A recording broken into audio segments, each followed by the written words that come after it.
Bapak Ibu yang berbahagia, eh, saya diamanati, diminta oleh Pak Arwin untuk bisa memberikan catatan kalender Hijriah Global Tunggal. Ya. Ini sudah tak kirim materinya dan ini teman saya, santri saya akan menyampaikan tampilannya ya. Diskusi tentang kalender Hijriah Global Tunggal dan saya memberikan catatan kecil yang mungkin catatan ini tidak jauh dari beberapa catatan-catatan yang sudah ada di beberapa diskusi, karena termasuk saya dalam diskusi bersama dengan Lembaga Falakiyah PBNU, kemudian dengan beberapa lembaga yang lain. Tadi moderator menyebut ada, memang saya di Lembaga Falakiyah, kemudian di Asosiasi Dosen Falak ini pun merupakan lembaga yang memang kami yang mencetuskan ya dari awal bagaimana kita adakan komunitas dosen falak yang kemudian kita naungi dalam Asosiasi Dosen Falak Indonesia ini. Bapak Ibu yang berbahagia, saya lihat di beberapa catatan yang saya punya, sehingga kesimpulannya saya catatan kecil Pak Arwin ya. Jadi belum berani memberikan catatan besar gitu, karena bagi saya semua punya pilihan ya untuk bagaimana kita menggunakan data hisab ru'yat di dalam ibadah, terutama ibadah Ramadan, Syawal, dan Dzulhijjah. Namun ini nanti kita perlu sampaikan beberapa poin yang bisa kami sampaikan dalam bentuk catatan kecil yang kami harapkan. Oke, lanjut. Pertama saya memulai untuk memahami tentang konsep ya, konsep kalender Hijriah Global Tunggal. Apa itu kalender Hijriah Global Tunggal? Jadi berawal dari materi yang saya dapatkan dari Pak Arwin ketika acara di Solo, kemudian dalam proposal seminar yang diselenggarakan oleh Dewan Hisab Ruqyah Persis, juga ada disebutkan bahwa salah satu yang cukup menyedot perhatian dan menimbulkan berbagai pertanyaan adalah munculnya kalender Hijriyah yang kemungkinan akan diberlakukan secara global. Seluruh permukaan bumi dijadikan satu hari dan satu tanggal. Oke, lanjut. Ini ya, slide berikutnya, Mas. Parameternya apa? Parameter kalender Hijriah Global Tunggal itu merujuk kepada pertemuan di Istanbul tahun 2016. Dalam pertemuan yang di situ memberikan sebuah catatan seluruh muka bumi adalah dianggap satu matlak. Kemudian yang kedua, bulan baru dimulai apabila terjadi imkanur ru'yah dengan ketinggian 5 derajat dan elongasi 8 derajat di suatu tempat manapun di muka bumi ini sebelum pukul 00 waktu GMT. Yang perlu kita pahami ini dasarnya adalah hisab ya. Dasarnya adalah hisab imkanur ru'yah. Ini penting, hisab imkanur ru'yah. Sehingga tidak nampak di sini skema ru'yahnya. Jadi hanya nampak pada skema hisab. Pokoknya ketinggian 5 derajat, elongasi 8 derajat di suatu tempat pada sebelum pukul 00 GMT di seluruh muka bumi ini. Yang ketiga, jika imkanur ru'yah tinggi 5 derajat, elongasi 8 derajat terjadi setelah lewat pukul 00 GMT, bulan baru dimulai pada hari itu dengan ketentuan, ini menarik, ada catatannya adalah ketika mencapai daratan benua Amerika. Ini saya mencoba memahami dari beberapa konsepnya dulu. Kemudian istimewa di zona waktu timur belum terjadi sebelum fajar. Oke, lanjut. Ini parameternya. Kalau nanti salah, saya mohon dikasih masukannya supaya nanti bisa menjadi pemahaman untuk kita sampaikan. Catatannya adalah seluruh muka bumi adalah satu matlak. Yakni untuk memberlakukan seluruh muka bumi menjadi satu matlak, tentunya ini harus ada bangunan otoritas atau konvensi yang setidaknya diratifikasi oleh sebagian besar negara Muslim.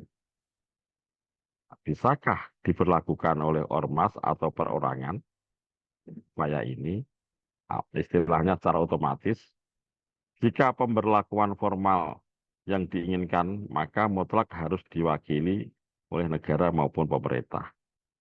Yang menjadi pertanyaan lagi, siapa yang memegang otoritas ini? Apakah sudah ada konvensi yang diratifikasi oleh negara-negara Muslim? Jika jawabannya belum atau tidak ada, maka konsep ini masih jauh dari implementasi. Ini catatan dari seluruh muka bumi jadikan satu matlak. Nah, ini perlu ada upaya bagaimana kita melakukan langkah-langkah ini, maksud saya.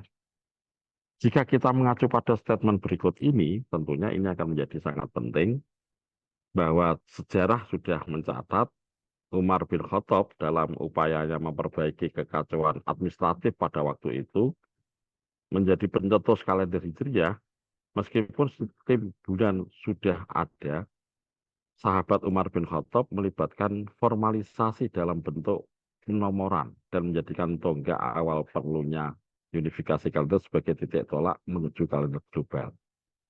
Sehingga menjadi catatannya adalah contoh yang dilakukan oleh sahabat Umar ini tentunya bisa menjadi sebuah pertimbangan di mana sahabat Umar bisa memperlakukan karena posisinya sebagai khalifah, pemegang otoritas atas wilayahnya, dan sahabat Umar pun tidak akan bisa melakukan sebelum beliau menjadi khalifah.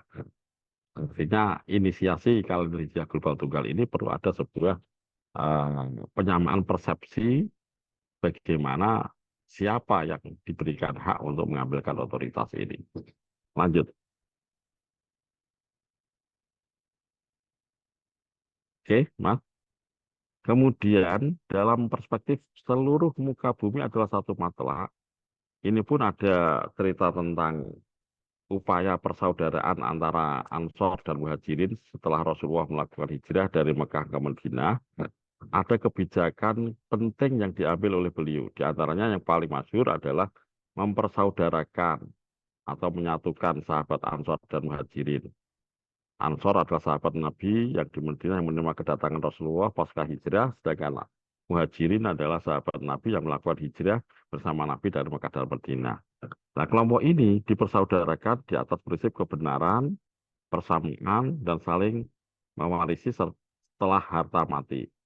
Nah, bangunan ini penting bahwa upaya penyatuan tentunya harus menuju kepada eh, tahapan dari satu wilayah, negara, kemudian regional, kemudian mengglobal. Sehingga pertimbangan ini akan menjadi sangat penting. Oleh karena itu saya kok malah menjadi apa ya agak sedikit kaget gitu ya, begitu cepatnya Muhammadiyah yang dulu asalnya menggunakan konsep lokal hisab wujudul hilal, kemudian begitu serta-merta langsung meloncat kepada global. Nah, saya kira masih banyak catatan-catatan di Indonesia pun sebenarnya tidak hanya hisab wujudul hilal kan, ada faham-faham yang lain yang tentunya ini perlu ada sebuah penyatuan.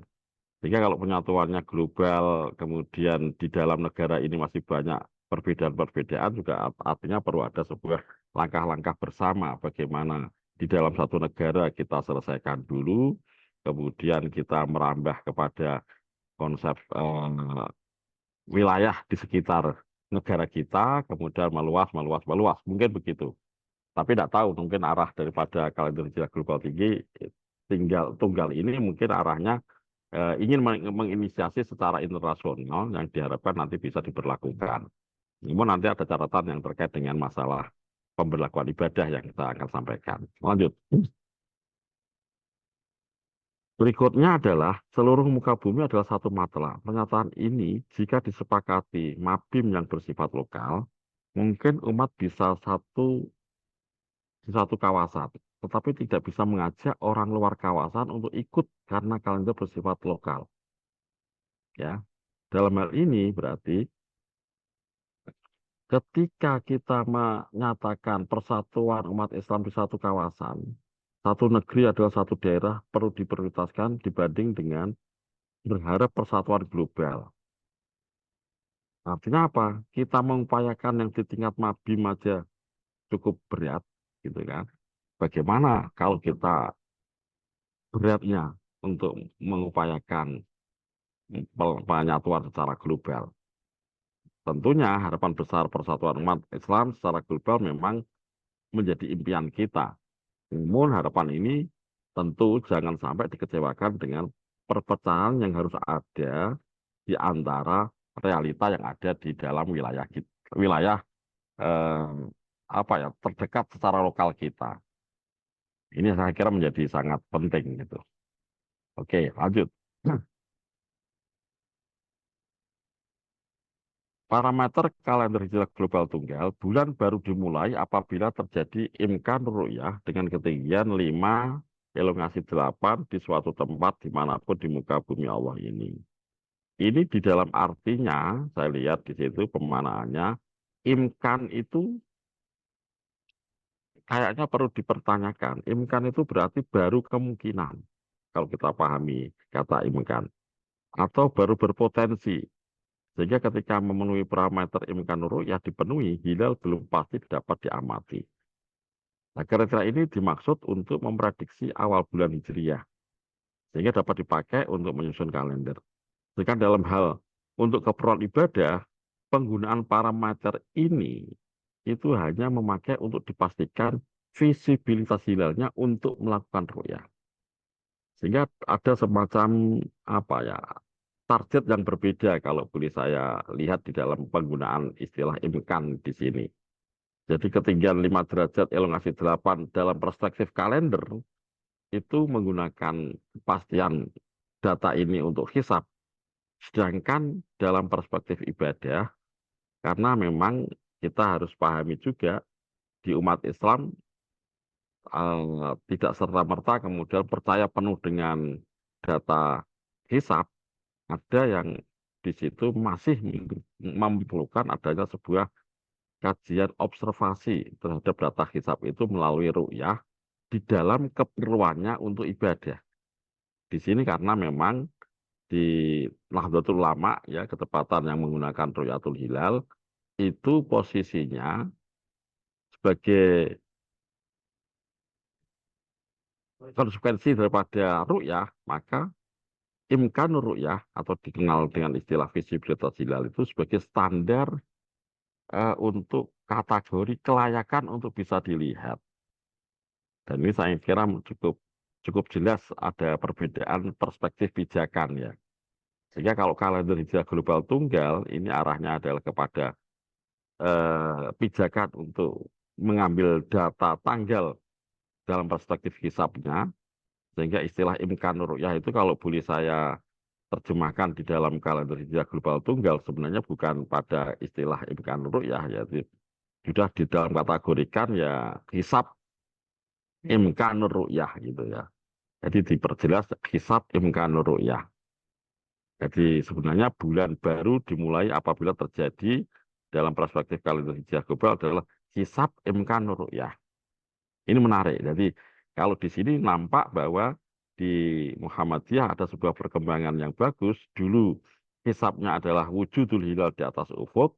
Sekarang menuju kepada hisab imkan ru'yat ya dengan standar 5 derajat elongasi 8, namun tidak lagi lokal tapi secara global. Ini kalau boleh saya pahami. Sehingga kalau ini yang diterapkan oleh kalender hijrah global tunggal, tentunya masih ada keberbedaan pemanaan imkan ru'yah yang diberlakukan oleh pengguna ru'yatul hilal, yang mana posisi imkan ru'yah itu dalam standar sebagai acuan dapat diberlakukannya, diterimanya hilal ketika ada yang menyatakan melihat hilal.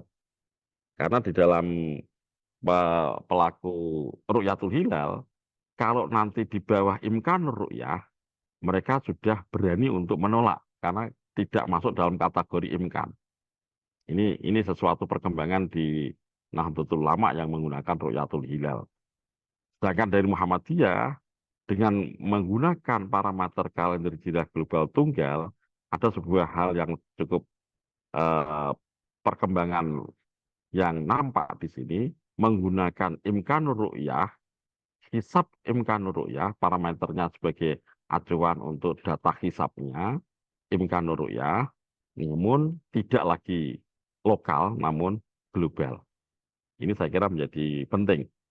Oleh karena itu, sebagai catatan, konsep kalender hijriah global tunggal tidak memakai imkan ini dalam semestinya dalam pemaknaan yang pelaku ru'yah loh ya. Tetapi mengimplementasikan penetapan keperluan ibadah seolah-olah sudah pasti qot'i dengan istilah imkanur ru'yah. Ya karena memang dasarnya adalah hisab imkanur ru'yah. Jadi sudah masuk pada kategori hisab imkanur ru'yah, sudah masuk tanggal.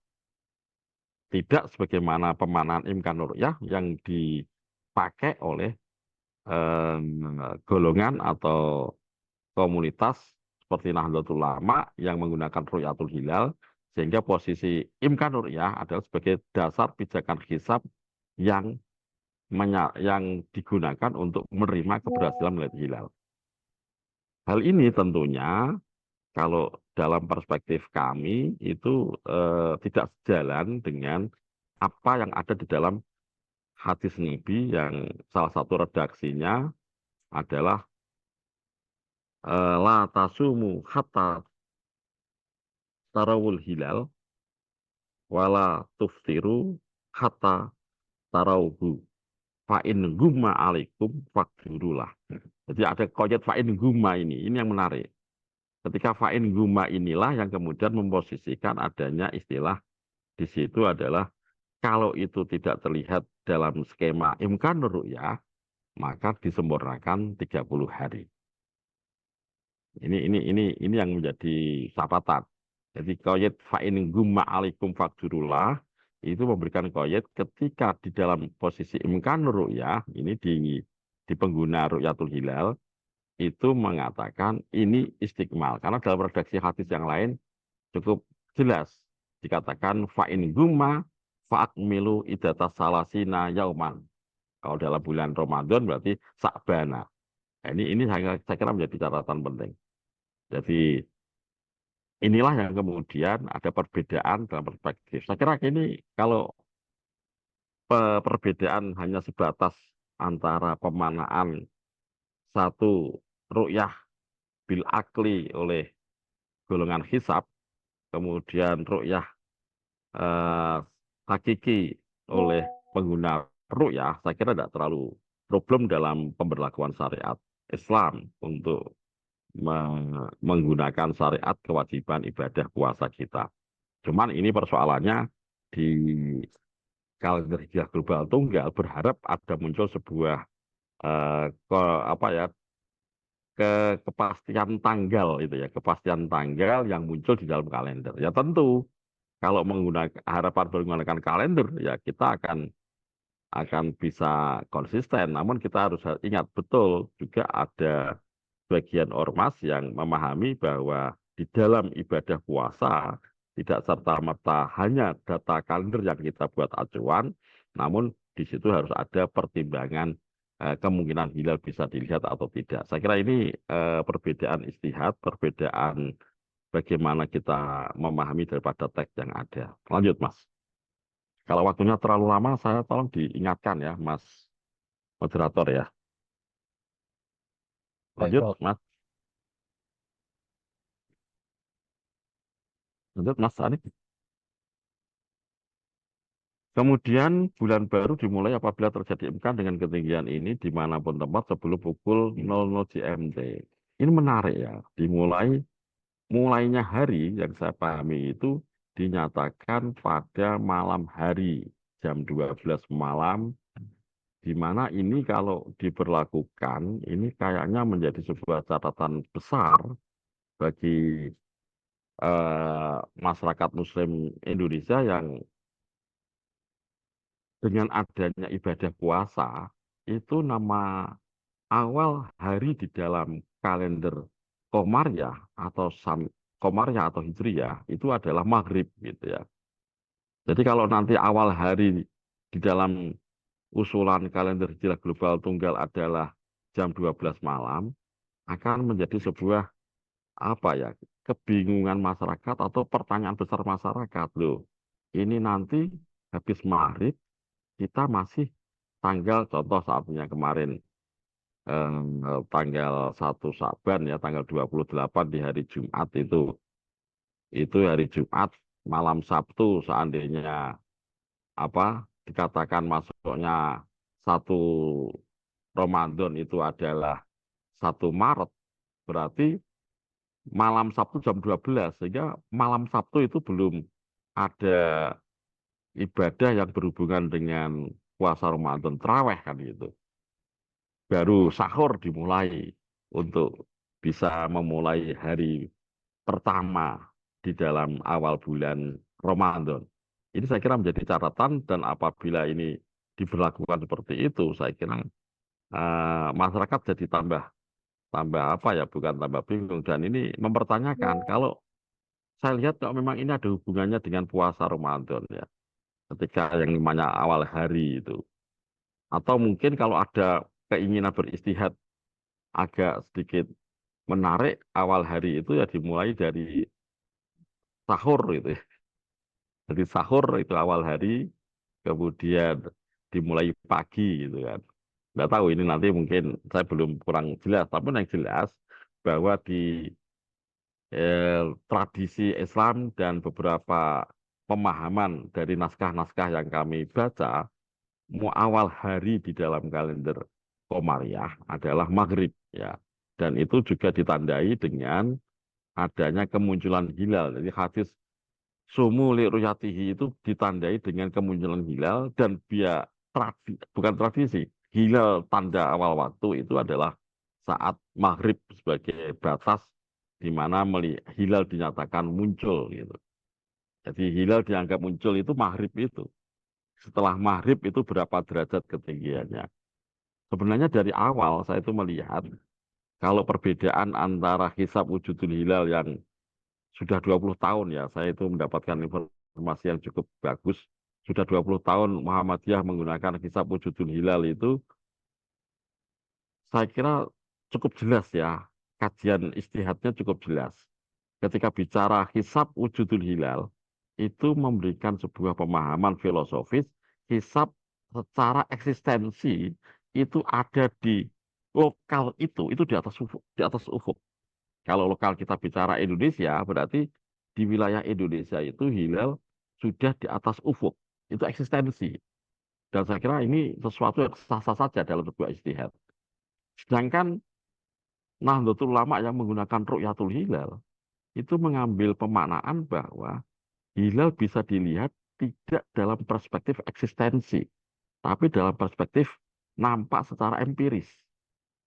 Sehingga muncul pemaknaan pada kata ru'yah itu ya mengamati hilal secara kasat mata atau dengan kasat teleskop atau dengan kasat kamera. Ini saya kira menarik.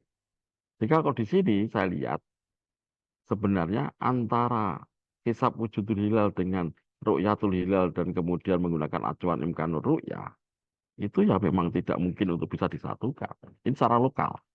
Karena memang pijakan filosofis berpikirnya sudah berbeda.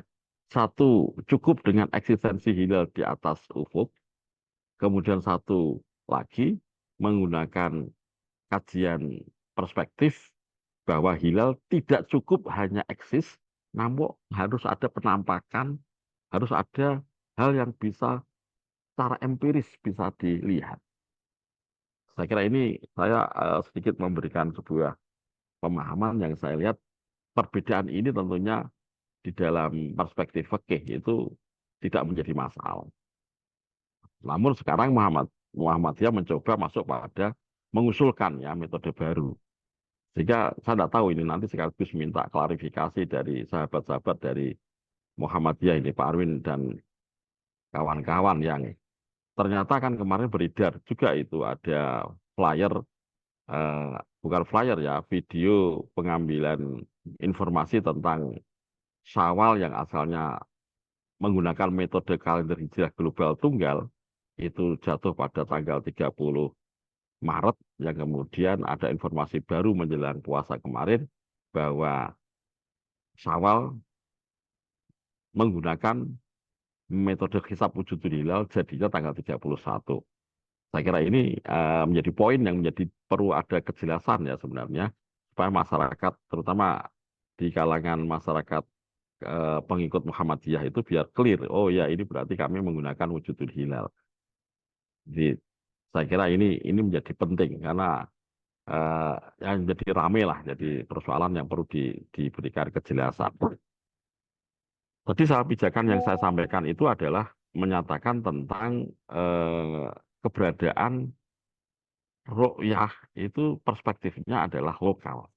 Tapi di dalam kalender hijrah global tunggal ini berharap pemaknaan imkanur ru'yah dengan ketinggian 5 dan elongasi 8 ini dimanapun tempat di muka bumi sebelum pukul 00. Ini menjadi poin penting. Sehingga catatan yang perlu kita ketahui bersama bahwa perhitungan ketinggian dan elongasi bulan dapat dilakukan dalam sistem geosentrik maupun toposentrik. Saya kira ini tidak terlalu problem sebenarnya ya. Oleh karena itu, mungkin ini nanti perlu ada kejelasan apakah basicnya geosentrik atau toposentrik. Ini yang kayaknya mungkin kami belum dapatkan. Catatan yang kedua adalah parameter mengacu pada matlak global, setiap titik di muka bumi memiliki kedudukan yang sama termasuk dalam kontribusinya dalam perhitungan imkanur ru'yah. Namun, nampaknya konsep matlak global tidak sepenuhnya konsisten dengan diberlakukan parameter yang kedua itu. Ya, coba nanti bisa dijelaskan kalau saya menjadi kurang jelas memahami gitu ya. Lanjut, masih berapa PowerPoint lagi ini, Mas? Lanjut, Mas Ani.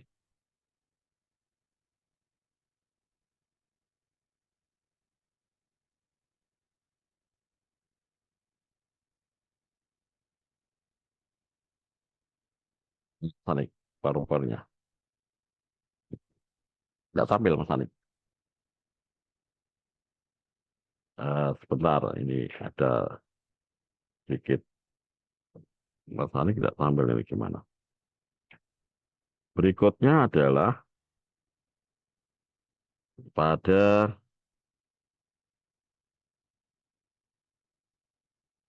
ini sinyalnya agak terganggu ini. Di mana asal-usul 00 GMT untuk membedakan suatu wilayah pada pemakai imkanur ru'yah untuk awal bulan kalender hijriah global tunggal. Ini saya kira menjadi sangat penting untuk diberikan kejelasan ketika pada pukul 00 GMT di Indonesia itu tentunya pada pukul 7 di Indonesia Timur berarti pukul 9 ya. Pertanyaannya mengapa 00 ini pijakan-pijakan apa istilahnya, dasar pijakannya apa? Karena pada saat 00, saat maghrib tersebut wilayah Indonesia bagian barat sudah pagi, hari jam 7 WIB, dengan kata lain di wilayah Indonesia tidak dimungkinkan memberlakukan konsep ru'yah. Karena apa? Karena itu mestinya adalah murni hisab. Ya, kinerja global tunggal nampak murni hisab mengabaikan ru'yah. Bahkan wilayah di Indonesia harus mengikuti masuk tanggal tatkala pada saat sunset belum terjadi istimewa atau hilal masih di bawah ufuk. Ya mungkin kasusnya seperti Syawal yang akan datang ini. Syawal yang akan datang kalau menggunakan kalender hijriah global tunggal ya, maka konsekuensinya Indonesia ini yang masih di bawah ufuk ya, langsung ditetapkan lebarannya tanggal 30 Maret. Ini menggunakan kalender hijriah global tunggal. Yang kemudian kami dapat data Muhammadiyah kemudian memberikan sebuah informasi kembali tahun ini Muhammadiyah tidak menggunakan kalender hijriah global tunggal, namun menggunakan hisab wujudul hilal yang kemudian konsekuensinya pada tanggal 29 Maret itu hilal masih di bawah ufuk, gitu kan? Sehingga nanti tanggal 30-nya masih Ramadan, baru Lebaran pada tanggal 31. Saya kira di catatan 8 ini eh, nampak ada persoalan di Indonesia sebagaimana kasus di Syawal yang akan datang ini. Sehingga saya lihat informasinya mungkin yang kalender hijrah global tunggal, informasi yang saya terima dari Pak Arwin juga, dari Pak Suseknan, informasinya belum ditanfit gitu kan, sehingga kemungkinan akan belum diberlakukan. Namun ini menjadi persoalan menurut saya, secara hukum, perspektif hukum ibadah ya. Kalau bacaan saya ini, kalau selama ini para mustahid yang mengambil keputusan kalender hijrah global tunggal itu dianggap sudah yang memadai untuk penetapan ibadah, kemudian mengetahui bahwa hisab wujudul hilal itu dinyatakan ada banyak kelemahan begini, begini, begini, dan tentunya akan membangun sebuah keyakinan, oh ya berarti ini harus pakai kalender hijrah global tunggal. Namun kalau sudah tahu konsepnya begitu, kemudian merubah kembali kepada hisab wujudul hilal, saya kira ini kan sebuah persoalan yang perlu dipahami dalam fikihnya bagaimana. Ini saya kira Pak Arwin yang dalam kapasitasnya sebagai alumni Al-Azhar, ya tentunya bisa memberikan kejelasan bagaimana konsepnya ini. Walaupun di situ ada pemahaman secara organisasi, kalender hijrah global tunggal belum ditanfit atau belum di apa istilahnya diresmikan oleh eh, pimpinan Muhammadiyah mungkin gitu ya. Yang kedua, konsep kalender hijrah global juga menimbulkan pertimbangan karena dalam situasi ketika kriteria imkan ru'yah telah terpenuhi, namun terjadi setelah pukul 00 atau jam 7 WIB, wilayah Indonesia dipaksa ikut kalender hijrah global meskipun tanpa adanya otoritas yang menetapkan. Nah, ini persoalan. Karena memang selama ini kita lihat di Muhammadiyah pun sendiri dalam memberikan di dalam beribadah ada Muhammadiyah yang mengumumkan pimpinannya, kemudian di NU ada Ikhbar, yang kemudian pemerintah di Indonesia berupaya untuk apa istilahnya memfasilitasi mempertemukan dengan adanya sidang isbat. Itu harapannya memang ibadah puasa itu menjadi sebuah hal yang pemerintah bisa hadir untuk bisa memahamkan kalau ini ada ini ketika berbeda nanti seperti ini. Saya kira mungkin ada sebuah tokoh yang memang sebenarnya otoritas yang diberikan kewenangan untuk bisa menginformasikan ini. Selain itu pada saat waktu UTC menunjuk 00 di Kepulauan Fiji, ya kan? Di Kepulauan Fiji itu sudah menunjukkan pukul 12 siang waktu setempat. Nah, ini menjadi catatan juga ini. Saya kira catatan ini juga tidak ada ada kemungkinan kesamaan dengan beberapa catatan yang lain. Oke, lanjut Mas. Waktunya Mas, biar waktunya tidak terlalu. Parameter 58 catatannya adalah mengapa daratan benua Amerika diberikan perlakuan khusus? Mengapa analisisnya menggunakan benua Amerika? Ini catatan pertanyaan. Apakah ada argumen baik secara ilmiah maupun fikih yang mendasari munculnya parameter ini?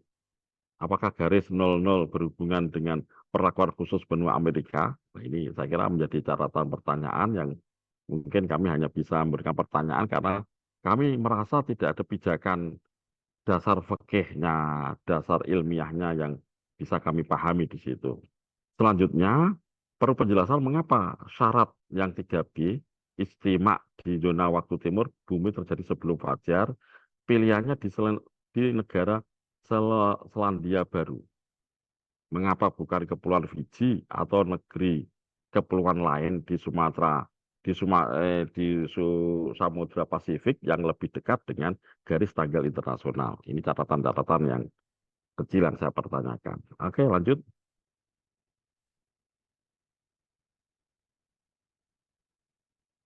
Nah, sehingga ada kejadian seandainya terjadi kasus daratan benua Amerika belum imkan, namun di HW sudah imkan, apakah HW tetap memulai awal bulan lusa atau esok harinya? Dari gambaran itu perlu dipertanyakan. Di satu sisi lain, di satu sisi sudah imkan terlebih dahulu kalau umat Islam setempat bisa menyaksikan hilal. Di sisi lain, menurut saya belum memenuhi kriteria. Apakah yang harus dilakukan umat Islam di HW? Kasus ini merupakan konsekuensi syarat tambahan yang hanya menyebutkan daratan benua Amerika saja. Ini menjadi catatan. Ini diskusi yang panjang dengan teman-teman juga saya sampaikan di sini. Oke, oke lanjut. Ada dua tiga Saya kira itu. Jadi beberapa hal yang bisa kami sampaikan, apalagi ini harapannya bisa menjadi catatan kecil saja, dan saya mohon maaf jika ada yang salah kekurangpahaman saya. Namun sebenarnya dalam perspektif fikih ya, kalau kita itu memang sudah banyak membaca kitab fikih, perbedaan itu adalah sesuatu yang merupakan ngerumah di dalam kajian fikih. Dan di dalam ibadah tentunya pijakannya adalah sebuah keyakinan, dan tentunya yang terpenting di dalam hal ini kalau terkait dengan pelaksanaan ibadah, yang penting itu adalah melaksanakan ibadahnya yang diyakini sah gitu. Kemudian masalah bersatu dalam waktu, bersatu dalam melaksanakan waktu yang sama, itu saya kira menjadi poin-poin berikutnya, bukan menjadi yang paling utama. Sehingga menurut saya saling memahami, saling berupaya untuk menghargai toleransi, saya kira menjadi poin penting yang perlu kita kedepankan untuk membawa Islam yang rahmatan lil alamin. Saya kira itu yang bisa kami antarkan. Saya minta maaf apabila ada kekurangan di sana sini. Kurang lebihnya atas waktu yang diberikan, sangat terima kasih sekali. Saya terasa pergi ke Sumatera Utara ini. Semoga ini menjadi keberkahan kita bersama, dan semoga menjadi masa depan kita beragama Islam yang benar-benar bisa memberikan yang terbaik kepada umat yang menjadi panutan kepada pemahaman hisab ru'yah yang ada selama ini, kepada masing-masing tokoh yang diharapkan bisa memberikan pencerahan dan memberikan sebuah upaya kebersamaan. Kurang lebihnya mohon maaf. Akhirul kalam. Wassalamualaikum warahmatullahi wabarakatuh. Waalaikumsalam warahmatullahi wabarakatuh. Ya, terima kasih yang banyak kami ucapkan kepada Prof. Kiai Ahmad Izzuddin yang telah menyampaikan materinya. Ya, tadi setuju ya dengan apa yang disampaikan oleh Prof. Ahmad Izzuddin dalam penutupannya, bahwa perbedaan itu adalah hal yang lumrah begitu. Nah, karena kalau ilmu falak ini hanya dari satu sudut pandang kelompok tertentu saja, kurang menarik juga ya. Jadi ini mudah-mudahan menjadi apa namanya, dapat meningkatkan literasi falak masyarakat, termasuk juga meningkatkan hazanah keilmuan kita terkait dengan penentuan awal bulan yang kali ini temanya itu tentang KHGT. Dan saya melihat ini nanti mungkin boleh juga nanti ketika ada yang bertanya boleh raise hand. Ini kita sudah mulai buka sesi tanya jawab. Saya melihat tema ini sejatinya Muhammadiyah terbuka begitu atas masukan dari eksternal, dan tidak menutup diri atas saran dan masukan, karena memang setiap putusan-putusan itu juga melibatkan pihak eksternal dalam perumusan suatu putusan tersebut. Nah, ini menjadi informasi yang menarik bagi warga Muhammadiyah dan juga masyarakat pada umumnya, karena mengetahui cara pandang atau sudut pandang lain terkait dengan KHGT tersebut.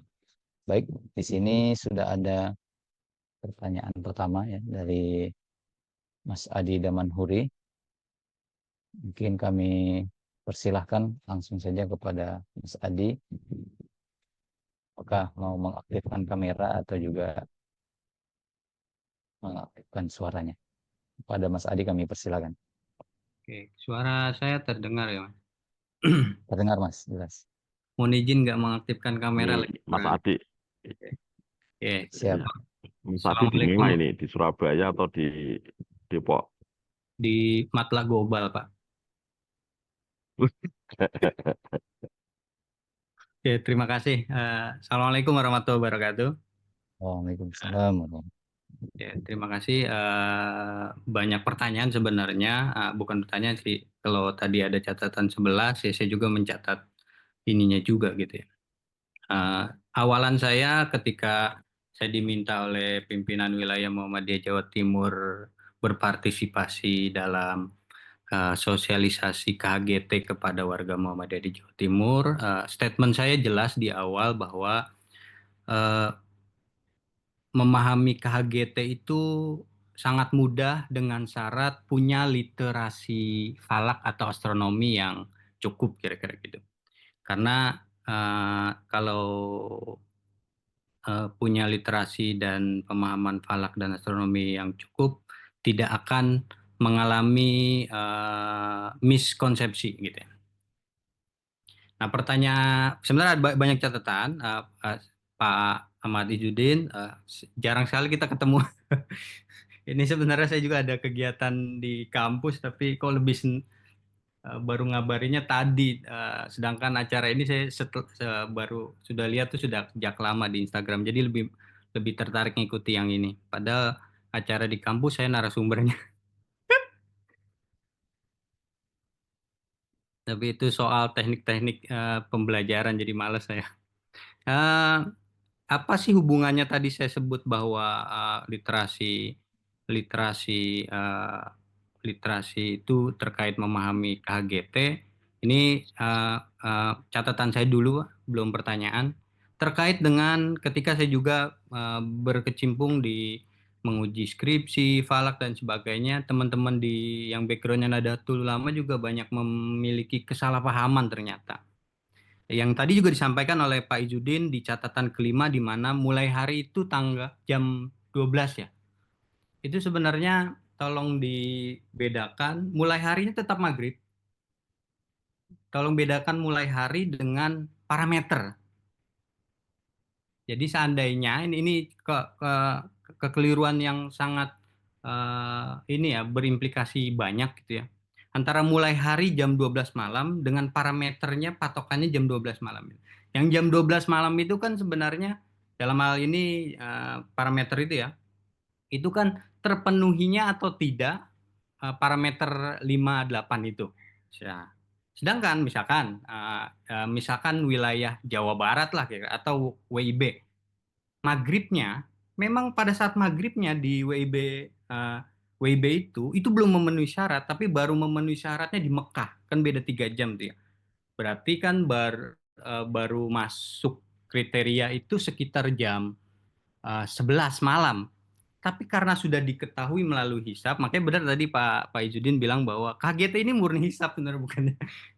Dulu di tahun 2016 kita ketemu juga di UMSU juga offline, bahwa dulu Pak Izzuddin dan teman-teman kan menganggap bahwa keterlihatan, pada bahasa Inggrisnya itu kan occur ya, occur itu terpenuhinya syarat gitu, bukannya terlihat. Ya, seandainya KGT ini orang tidak melihat satupun, itu tetap berlaku, tetap masuk dan sebagainya. Jadi masuknya itu tetap maghrib, walaupun dari jam 18 sampai jam 11 itu kan belum masuk kriteria, tapi ya sudah masuk gitu.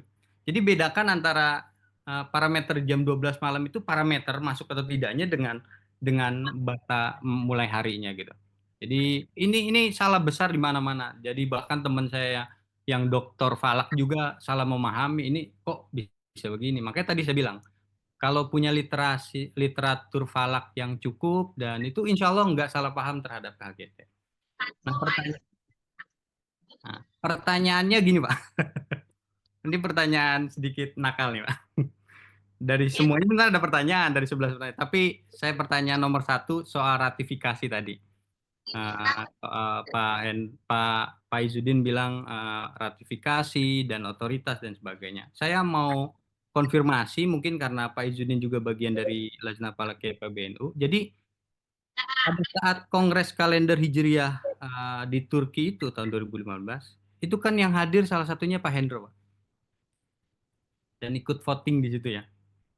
Nah, jadi gimana posisi PBNU yang nggak tahu itu merasa terwakili oleh Pak Hendro atau negara yang, karena jawabannya dua-duanya blunder nih. Kalau menjawab Pak Hendro mewakili PBNU, ya berarti PBNU punya keterikatan ya terhadap hasil kongres itu. Kalau jawabannya Pak Hendro mewakili negara Indonesia, ya negara Indonesia juga punya keterikatan gitu. Nah, itu yang pertama. Karena apalagi sekarang otoritas itu eh, ini mungkin generasinya beda ya Pak. Kayak generasi saya mungkin milenial dan sebagainya itu. Tapi banyak kok generasi-generasi yang bahkan kita dapat ide. Otoritas itu bahkan yang lebih kuat, otoritasnya bukan otoritas politik atau otoritas kekuatan itu, tapi otoritas ide dan ilmu pengetahuan itu lebih kuat gitu. Terus catatan kedua saya tanya terkait tadi kan tahapan Pak Izzuddin bilang tahapan bahwa dari negara dulu, regional dan sebagainya. Dan salah satu yang bersemangat untuk Mabim kan salah satunya juga teman-teman di Badan Hisab Rukyat. Loh, bagaimana di Mabim ini mau step up ke Mabim, artinya regional, tapi di negara sendiri juga belum. Pak Ijin tadi bilang bahwa tahapannya tuh ya di negara dulu selesaiin, baru regional, baru ke yang lain. Itu kan untuk mengomentari bahwa kok Muhammadiyah langsung ke global aja. Lah kalau memang kita mau pakai cara berpikir itu, loh kenapa sudah moro-moro langsung Mabim yang regional, sedangkan di negara ya belum gitu. Nah gitu. Eh, saya kira itu pertanyaannya. Kalau yang tadi mungkin komentar aja. Terima kasih Pak Ijudin. Assalamualaikum warahmatullahi wabarakatuh. Sama-sama Mas Adi. Saya jawab langsung aja dulu ya Mas Hidayat ya, Ya, silahkan Bro.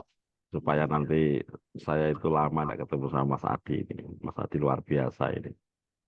Saya pernah diundang Mas Adi di Universitas Ahmad Dahlan ya Mas Adi ya, di Hamka Prof. Jakarta.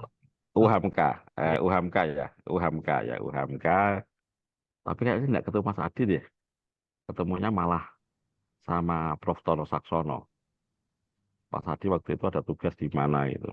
Oke, Ya Bro. memang Mas Adi saya lihat sebagai tokoh muda falak dari Muhammadiyah yang begitu progresif ya. Ada beberapa hal yang saya coba memberikan sebuah tanggapan ya. Saya kira menarik tadi poin penting yang disampaikan oleh Mas Adi, yang tentunya Mas Adi juga terlibat di dalam upaya mensosialisasikan kalender hijrah global tunggal yang waktu sekarang ini wilayah di Jawa Timur, karena memang sekarang bertugas sebagai ASN ya, dosen falak di Universitas Islam Negeri Sunan Ampel ya Mas Adi ya. Oke, Bro. Betul Oke, Mas Bro. Adi. Oke, Saya Bro. klarifikasi. Kok kemarin ketika Mbak Inung dokter tidak ketemu saya? Ada tugas di mana ini? Wah, ya itu tugasnya di fakultas itu padat sekali memang. Oke, ini sehelu ya, sehelu lama yang tidak ketemu. Ketika bicara Mas Adi menyampaikan ketika kita punya apa literatur yang memadai, saya kira cukup jelas. Saya kira terima kasih ya. Artinya itu masukan-masukan yang cukup penting ya. Eh, Cuman kalau menurut saya ini perlu ada penjelasan yang kuat di dalam kalender hijrah global tunggal, merujuk dengan kajian literaturnya apa, pijakannya apa, perspektif ilmiah akademiknya mungkin disebutkan di dalam buku apa atau kitab apa, sehingga rujukan-rujukan terhadap pengambilan batasan-batasan skema kalender hijrah global tunggalnya itu akan bisa terbaca dengan baik. Jadi kami tidak harus mentelusuri sendiri ya. Mungkin ini persoalan yang tadi disampaikan, muncullah miskomunikasi, misinformasi yang terkait diantaranya tentang mungkin tadi parameter ya. Tentang parameter berbeda dengan mulai hari. Nah, ini saya kira penting. Sehingga kalau ini baru saja saya ngeh, berarti kalender hijrah global tunggal itu memulai harinya juga maghrib ya, bukan pada tengah malam. Mungkin nanti perlu dicek kembali.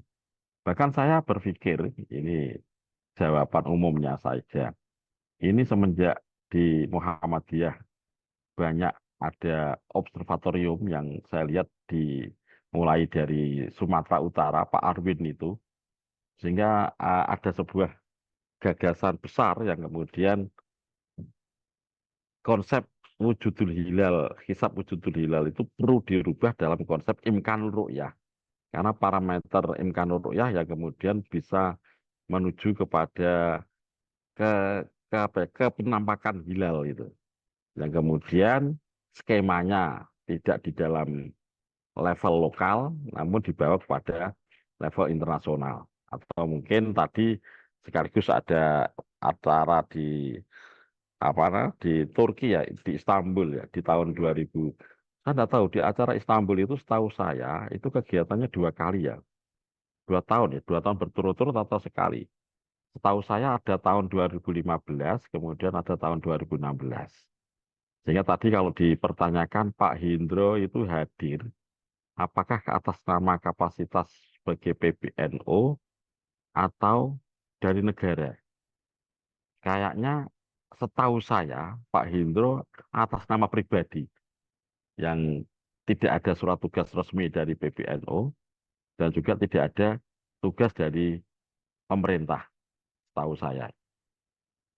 Itu kalau tahun 2016 atau tahun berapa itu, setahu saya siapa tahu saya salah ya. Karena setahu saya yang dulu berangkat atas nama itu di pertemuan sebelumnya atau apa itu Pak Cyril Wafa yang berangkat atau apa. Saya lihat ada 2 pertemuan Istanbul yang kayaknya eh, muncul ada upaya untuk unifikasi kalender hijriah global itu. Ya nanti coba saya tak klarifikasi. Tapi yang jelas selama ini baik pemerintah ya waktu itu saya juga ikut di dalam beberapa diskusi mengsikapi terhadap kriteria Istanbul itu, kemudian pemerintah muncul adanya kriteria 3 derajat 6,4 itu, yang kemudian disosialisasikan ke level Asia Tenggara yang memang sudah lama ada semangat ya, ada semangat untuk berupaya menyamakan persepsi, kalau memungkinkan menyamakan kriteria, kalau memungkinkan bisa bersama-sama. Ini bahasa-bahasa ini masih perlu kami sampaikan, karena memang sampai detik ini otoritas belum bisa tunggal karena masing-masing mempunyai skema dan aturan penetapan yang berbeda-beda. Walaupun ada pertemuan Mabim istilahnya kan gitu. Ada istilah pertemuan Mabim atau kesepakatan Mabim, namun dalam realitanya mereka menggunakan acuan masing-masing. Kemudian saya lihat cukup menarik apa yang disampaikan oleh Mas Adi Damanduri ya, ketika bicara tentang otoritas. Saya kira ini ya, apalagi Mas Damanduri tadi sudah mendeklar ya dirinya masuk di generasi milenial ya, generasi Z lah gitu. Beda dengan seusia saya, seusia Anda tahu nih, ini Pak Arwin Butar-Butar ini masuk generasi Z atau generasi seperti saya ini. Jadi artinya bahwa pemanaan otoritas yang tadi menarik sekali Mas Adi menyampaikan bahwa otoritas yang kuat itu sebenarnya bukan otoritas politik ya. Sekarang banyak muncul otoritas yang kuat dari ide, dari ilmu pengetahuan. Saya kira ini menarik. Kalau memang memungkinkan bisa menuju kepada upaya pembersamaan, kemudian eh, bisa menjadi wadah otoritas terhadap penggunaan konsep yang sama, saya kira ini, ya kalau saya bisa mengatakan, saya kira ini menarik sekali. Jadi perkembangan tentang pemanaan otoritas yang selama ini selalu pada kekuasaan, karena memang kalau saya lihat ya, keberadaan ibadah puasa memulai dan mengakhiri, selama ini masyarakat sangat berharap kepada pimpinan yang untuk bisa memberikan informasi. Saya tidak tahu catatan sejarahnya kapan, namun ada tradisi yang menarik di Jawa, terutama di Semarang ini, ketika menjelang puasa Ramadan, itu ada dari zaman dulu kala itu, upaya daripada masyarakat ingin mendapatkan informasi tentang kapan awal Ramadan, itu dari pimpinan wilayah kabupaten, kalau dalam bahasa di zaman dulu Kanjeng Adipati, jadi bupati, untuk mengumumkan kapan awal Ramadan dimulai. Di mana muncullah di sini yang selalu mungkin di saudara-saudara Muslim di seluruh Indonesia seringkali mendengarkan berita ada tradisi Dugderan di Semarang, yang mana ini adalah tradisi masyarakat menunggu informasi daripada masyarakat, pemerintah, pimpinan, tentang kapan itu awal Ramadan.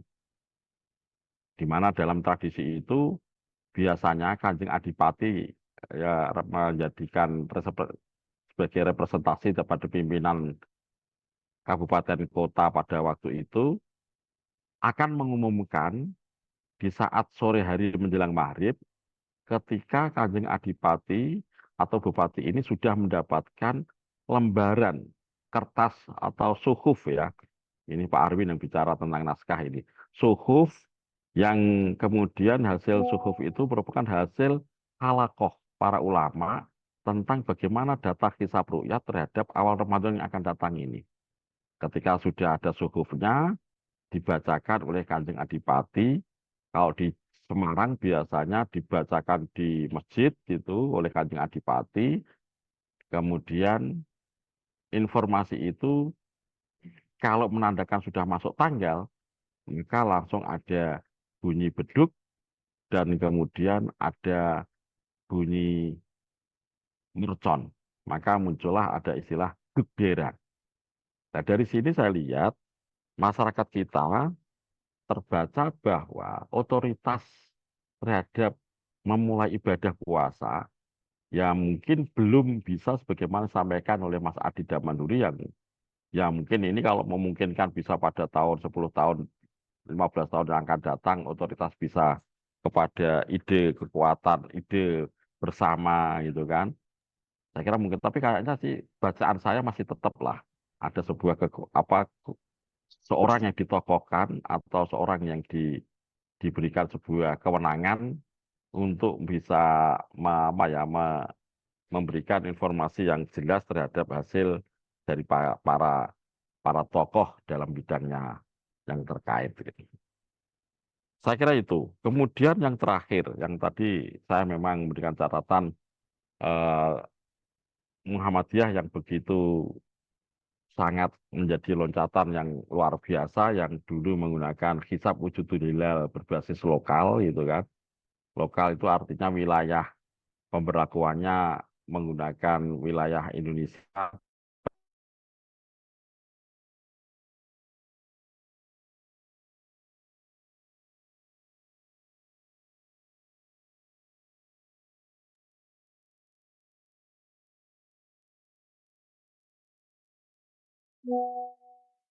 Ya, sepertinya sinyal